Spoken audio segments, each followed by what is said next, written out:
आज मैं कुंदन कुमार पुनः फिर क्लास 8 की जो गो ग्रामर की बुक है उसकी आज मैं वर्ब चैप्टर की क्वेश्चन नंबर के की चर्चा करता हुआ मैं आगे की ओर बढ़ूँगा। अभी आप इसमें देखेंगे कि इसको बनाया कैसे जाए। कहता है कि री right the following sentences correctly. जो यहाँ 1 से लेके और 10 तक का जो सेंटेंस दिया गया है उसको सही रूप से पुनः लिखने हैं, कहीं ना कहीं कुछ इसमें गलत है। The quality of the apples were not good. अभी आप यहाँ देख रहे हैं यहाँ वर्ब गलत है, क्योंकि यहाँ जो ऑफ के पहले जो सब्जेक्ट है उसके मुताबिक आपको यहाँ वर्ब लगाने हैं। तो यहाँ देखते हैं, कहता है क्या है कि एप्पल की जो क्वालिटी है वो सही नहीं था। तो यहाँ the quality of the apples was not good, नहीं कि वर। ठीक है, इस रूप से अभी आप देखिए कि गलती यहाँ था, सही यहाँ किया गया था एग्जाम्पल के तौर पे। अब मैं जब बात करूँ कि इसके बाद वाला सेंटेंस पे आता हूँ, कहता है fire and water is two opposite elements. कि फायर एंड वाटर दोनों दो चीज़ें हैं अलग अलग, इसलिए इसमें इज नहीं लगेगा, इसमें आर लगेगा। कहता है आग और पानी दो अपोजिट तत्व हैं, तो यहाँ फायर एंड वाटर आर लगाएं। क्वेश्चन नंबर 2 की बात करता है, कहता है time and tide wait for none.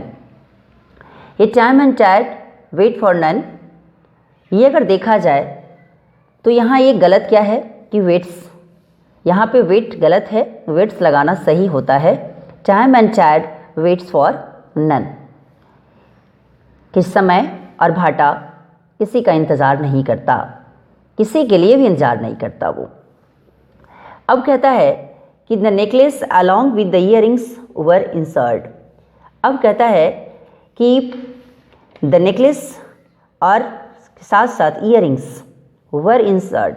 जिसकी नहीं पता होगा वो तो ईयरिंग्स को समझकर वर लगा देंगे तो सही मान लेंगे, बट ऐसा नहीं होता। अभी आप हमेशा दिमाग में रखें, जैसे कि कुछ ऐसे वर्ड्स होते हैं जिसके पहले जो सब्जेक्ट यूज़ किए जाते हैं उसी के मुताबिक आपको वर्ड भी लगाने होते हैं।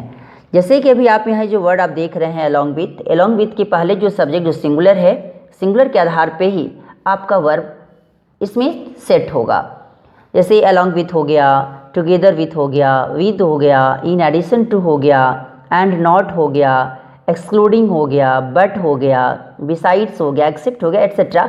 ये सब के पहले जो भी वर्ड्स आएंगे उस वर्ड के मुताबिक ही वर्ब का परिवर्तन आप कर सकते हैं। जैसे कि द नेकलेस यहाँ क्या है, सिंगुलर है, तो यहाँ देखिए यहाँ सिंगुलर ही लगा होगा।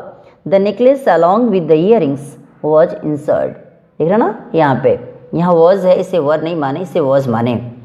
अब कहता है क्या कि English as well as French are taught in this institute. फिर वही वाली बातें आ गई। यहाँ जो वर्ड अभी आप देख रहे हैं एज वेल एज, तो भी आप देख रहे हैं कि किसके मुताबिक, तो जो एज वेल एज के पहले जो सब्जेक्ट है उसी के मुताबिक आपका वर्ब परिवर्तन होगा।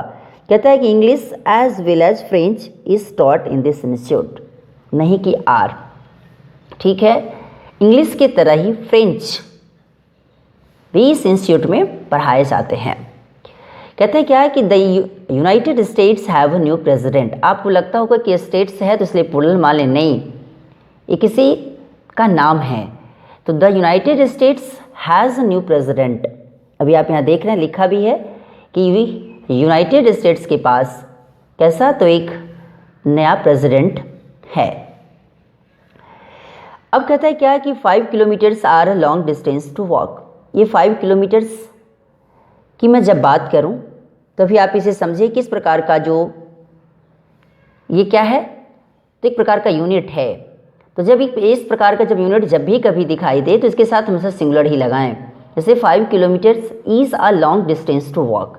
5 किलोमीटर्स की जो डिस्टेंस है वो क्या है, एक लंबा डिस्टेंस है, किसके लिए, टहलने के लिए। अभी आप देखेंगे कि neither of the brothers were in the class. यहाँ नाइदर भी पढ़े से नीदर भी पढ़ सकते हैं। नाइदर या नीदर मतलब दोनों में से कोई नहीं। जब दोनों में से कोई नहीं मतलब कि कोई नहीं बोले तो जीरो, और जीरो के रूप में जब इसको मानेंगे तो ये क्या हो जाएगा, सिंगुलर। कहता है कि neither of the brothers were in the class, दोनों में से कोई भाई नहीं क्लास में नहीं थे। तो neither of the brothers was in the class, इस रूप से वॉज ही लगाएं। दूसरे की बात करूं कि every girl were given in a medal. अभी आपको कुछ समझ में आना चाहिए कि एवरी वर्ड लगा है, और एवरी वर्ड जब भी लगेगा तो ये किस रूप में, तो एवरी गर्ल। तो गर्ल जब यहाँ दिखाई दिया तो यहाँ क्या लगाएंगे, तो singular. Every girl was given a medal, प्रत्येक लड़की को क्या दिया गया, एक मेडल दिया गया। Politics are dirty game. आपको पता होना चाहिए कि यहाँ सी एस तो दिख रहा है तो आपको लग रहा होगा कि नहीं कि प्लूरल होगा, बट ऐसा नहीं है। इसको क्या मानेंगे आप? इसको आप मानेंगे सिंगुलर, क्योंकि अब इसको जब पढ़ेंगे तो क्या पढ़ेंगे? पॉलिटिक्स है तो पॉलिटिक्स को पॉलिटिक्स ही पढ़ेंगे। कहता है क्या कि politics is a dirty game. Politics जो राजनीति जो है वो क्या है? गंदी खेल है। अगर इसी के पहले पॉलिटिक्स जब कोई भी वर्ड सी एस से लास्ट हो और उसके पहले किससे लास्ट? तो आई सी एस ही माने इसको।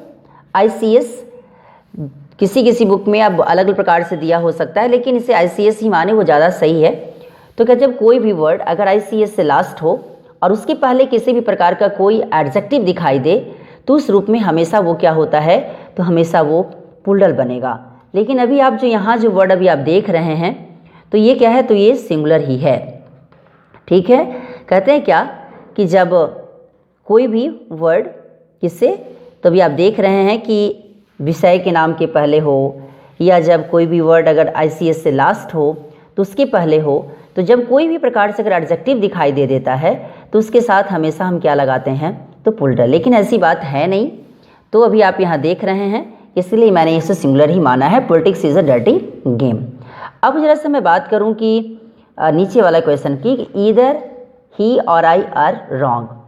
ठीक है, तो भी आप देखेंगे कि इधर ही और आई, ये आई के मुताबिक और के बाद जो सब्जेक्ट आएंगे उसके मुताबिक आपका वर्ब का परिवर्तन होगा। कहता है क्या कि इधर ही और दोनों में से कोई, वह या मैं गलत हूँ। इस रूप से अभी आपने देखा कि इधर ही और आई एम रॉन्ग लगा। अब मैं क्वेश्चन नंबर एल पे चलता हूँ, जो कि इस चैप्टर का सबसे लास्ट क्वेश्चन है, उस पे चलूँ। तभी आप यहाँ देखेंगे, take the correct ending to complete the sentences. कहता है क्या कि सही जो यहाँ दोनों जो दो प्रकार से स्लैश लगाकर इसमें लिखा गया है पार्ट सेंटेंस का, और जो आपको लगता है सही उसी को टिक लगा के सही बनाएंगे। तो द एंटरप्रेन्योर अब यहाँ सिंगुलर के रूप में इस्तेमाल करेंगे तो वह भी सिंगुलर ही लगेगा। यहाँ विजिट प्लूरल है और यहाँ ये विजिट सिंगुलर है। याद रहे कि जब भी अगर V1 की बात करूँ तो V1 इज़ ऑलवेज प्लूरल और V5 इज़ ऑलवेज सिंगुलर। ये जस्ट नाउन का अपोजिट होता है। जब नाउन में एस और ये जोड़ देते हैं तो वो प्लूरल बन जाता है, लेकिन जब मैं अगर बात करूं कि अगर वर्ब में एस और ये जोड़ देते हैं तो सिंगुलर बन जाता है। और सेम वाली कैटेगरी वर्ब में ऐसा नहीं होता जैसा कि नाउन में होता है। नाउन में एस और ये जोड़ दिए तो प्लूरल, और वर्ब में एस और ये जोड़ दिए तो सिंगुलर बन जाता है। इसकी बातें आप हमेशा दिमाग में रखें। अब जब मैं बात करूं कि यहाँ तो इसमें सिंगुलर ही लगाएंगे, तो कहता है क्या है कि the entrepreneur visits the organisation where is sleeping partner. कहता है वो जो एंटरप्रेन्योर है वो क्या करता है? तो उस ऑर्गेनाइजेशन को विजिट करता है जहाँ वह क्या कर रहा है? He is a sleeping partner, जहाँ एक he is a sleeping partner है। कहता है दीज चिल्ड्रेन, अब यहाँ प्लूरल है तो वर्ब भी प्लूरल ही लगेगा। तो कहते these children eat ice cream after their lunch. Clear? तो इस रूप से अभी आप देखिए कि दीज चिल्ड्रेन, ये सारे बच्चे हैं वो क्या कर रहे हैं? क्या करते हैं? तो आइसक्रीम खाते हैं किसके बाद? अपने लंच के बाद। The florist sells red roses on the rose day. कहता है वो जो फ्लोरिस्ट हैं, जो फ्लोरिस्ट की बातें हो रही है, वो क्या करते हैं? तो लाल गुलाब सेल करते हैं किस दिन? जिस दिन रोज डे होता है। वी विल बाई, क्योंकि विल है, विल के बाद आने वाला वर्ड हमेशा प्लूरल फॉर्म में जाएंगे, बोले तो V1 ही जाएंगे हमेशा। ये दिमाग में रखने की ज़रूरत है आपको, क्योंकि जितनी भी सारी मोडाल्स वर्ब हैं उस सारे मोडाल्स वर्ब के बाद आने वाला वर्ब हमेशा V1 ही जाता है। तो कहता है क्या कि हम लोग एक क्या खरीदेंगे? बैंगल, चूड़ी खरीदेंगे। कहाँ से? तो उस गोल्ड स्मिथ शॉप से, बोले तो सुनार की दुकान से। तो इसलिए यहाँ वी विल बाई ही लगाएं, नहीं कि बाइज नहीं लगाएं आप। अब कहता है कि दोज मेन, अब यहाँ दोज मेन प्लूरल है तो इसमें आर वाला ही लगेगा, नहीं कि इज। ठीक है, तो those men are miners at the nearby quarry. Clear? कहता है दोज मेन कौन है? वैसे वही जो सारे लोग हैं वो क्या है? तो माइनर्स हैं। कहाँ? तो जो क्वैलरी के नज़दीक हैं। Doreen has a lucky charm that she wears all day long, नहीं कि हैव, क्योंकि डोरिंग यहाँ क्या है? सिंगुलर है, इसके साथ सिंगुलर वर्ड भी लगाएं। Doreen has a lucky charm that she wears all day long. कहता है डोरिंग के पास क्या है? तो एक लकी चार्म है जिसे वह पूरे दिन पहनती है। तो अभी आपने देखा कि क्वेश्चन नंबर के और एल जो क्लास 8 की गो ग्रामर की बुक है उसकी वर्ब चैप्टर की सबसे अंतिम क्वेश्चन एल था, वहाँ तक मैंने आपको बताया। इसके बाद कुछ जानकारी आपको और दे दूँ, जैसे कि कुछ बीमारी का नाम है, जैसे मिजल्स हो गया, मम्स हो गया, सिंगल्स हो गया, सारे सिंगुलर ही होते हैं। जैसे खेल के नाम की मैं बात करूँ कि एस से लास्ट होने के बावजूद भी फिर भी ये हमेशा क्या रहेगा, तो हमेशा सिंगुलर ही रहेगा। जैसे बिलियार्ड्स हो गया, बिलियार्ड्स जो खेल है वो हो गया, बॉल्स हो गया, डार्ट्स हो गया, ड्रॉट्स हो गया, डोमिनोज हो गया, एट्सेट्रा। इवन देश के नाम की मैं बात करूँ, देश के नाम भी हमेशा सिंगुलर ही होगा। जैसे कि कुछ देश के नाम की मैं बात करूँ तो द यूनाइटेड स्टेट्स हो गया, द यूनाइटेड नेशंस हो गया, द एथेंस हो गया, द वेस्ट इंडीज़ हो गया, द वेस्ट इंडीज़ हो गया। लास्ट में एस है के बावजूद फिर भी सिंगुलर है। ऐसे पुस्तकों की नाम की मैं बात करूँ तो जैसे आर्म्स एंड द मैन है, द राइवल्स है, लैम्स टेल्स फ्रॉम शेक्सपियर है, सोहराब एंड रुस्तम है। ये सारे जो बुक के नाम हैं वो भी क्या होंगे, सिंगुलर ही होंगे। विषयों के नाम की मैं चर्चा करूं, जैसे मैंने कुछ ही देर पहले आपको बताया कि जैसे फिजिक्स ICS से लास्ट हो रहा है, फिजिक्स हो गया, इकोनॉमिक्स हो गया, सिविक्स हो गया, लेकिन सब सारे वर्ड ICS से लास्ट हो रहे हैं, लेकिन फिर भी इसके बावजूद भी फिर भी ये क्या होंगे, सिंगुलर ही होंगे। लेकिन अगर ये ICS से लास्ट होने के पहले अगर कोई भी वर्ड के पहले अगर कोई एडजेक्टिव लग जाए तो ये सिंगुलर नहीं होकर ये प्लूरल होंगे। ये आप हमेशा दिमाग में रखने की कोशिश करें, ठीक है। और इसी मुताबिक अभी आपने देखा कि आज आपका क्लास 8 की जो गो ग्रामर की बुक है उसके आज मैं फर्स्ट चैप्टर की सबसे अंतिम क्वेश्चन बनाता हुआ जितना तक मुझे संभव हुआ उतना तक मैं आपको क्लियर करने की कोशिश करा।